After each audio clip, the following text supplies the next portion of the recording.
How long are you in California, sir? Not long. How long were you in California at the time of this accident? Unfortunately, only about 60 or 90 days, and although it's not relevant to the case, 45 days before this incident, I move into a house on April 4th, and the following day I wake up in the morning and the house is on fire. I'm carrying my baby out in the fire at 2 o'clock in the morning. And if I make, oh yes, we heard it enough. Well, here's an official document from the fire department establishing that happened. I know it's not relevant. I'm sorry. It has nothing to do with the case. Okay, so did you get your car?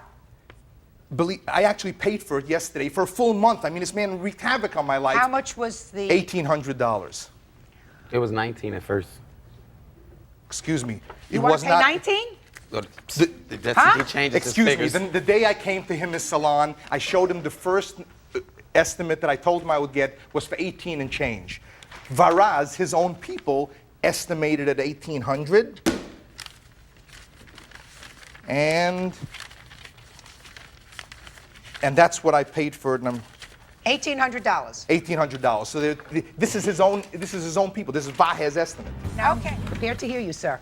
Okay, Your Honor, the way I see it is, yes, he is correct. I was traveling west on Sunset Boulevard. Stop playing with the papers. Talk to me. Okay, I was just looking for a little document I wanted to show you as an exhibit. Okay, here it is. I was traveling west. Could you pass this to her, please? I was traveling west on Sunset Boulevard. Now, he was in the far right-hand turning lane, and it was 5 o'clock traffic. I truly believe that he was in that lane because on Sunset Boulevard, people get in that lane to speed to go fast. Your Honor, the way I was hit on the way my car personally was hit, if you look at the estimate, it was hit on my right side front door. Okay, so what I did was I put a signal to turn right. I think he was in this lane to go forward because he was not in our sight, nor did he have a signal. So you weren't he hits my car. You weren't in the far right lane, correct? No, I wasn't. I signaled to go. You were not in the far right lane. You were in the center lane. Yes. No, the lane next to the far right lane. But he was in the far right lane. Yes, right. Exactly. So you went to make a right turn. No, I signaled to You went to make a right turn. Yes. And you were not in the far right lane. No. No. Right. You got out of the car. You went over to this gentleman. You signed a piece of paper indicating that you were prepared to pay for the damage, right? Yes. I had not even had the car a day, okay? And yes, I was nervous because I did not have insurance. And yes, I was nervous. You didn't have insurance? I didn't have insurance, and I didn't have a driver's license. That's right. Okay, so yes, I really was nervous. So you didn't want, listen to me. So I didn't want trouble with the police department. That's right. But not right. only that, he got personal with me. He asked me, was I gay, okay? And I responded, no, he was coming on to me at the time. And I played with the party too. Yes, I'm married, but of course I'm gonna play into it because I didn't want the police. And I felt if he thought I was gay, then maybe he liked me. It's obvious, he's Nelly. Okay, Mr. Bull.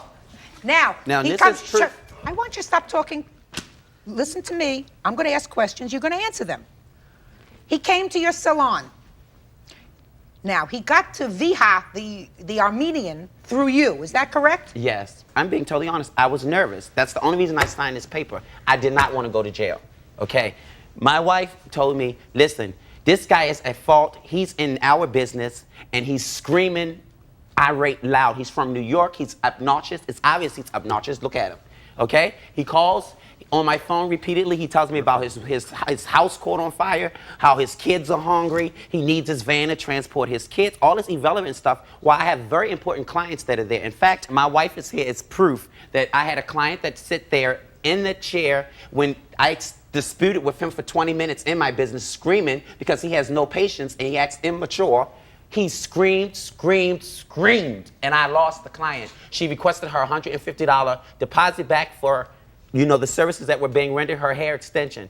I am a popular hairstylist, and only thing I ever stated to this man is that when you want to speak to me, you do not call me at home and you make an appointment like everybody else.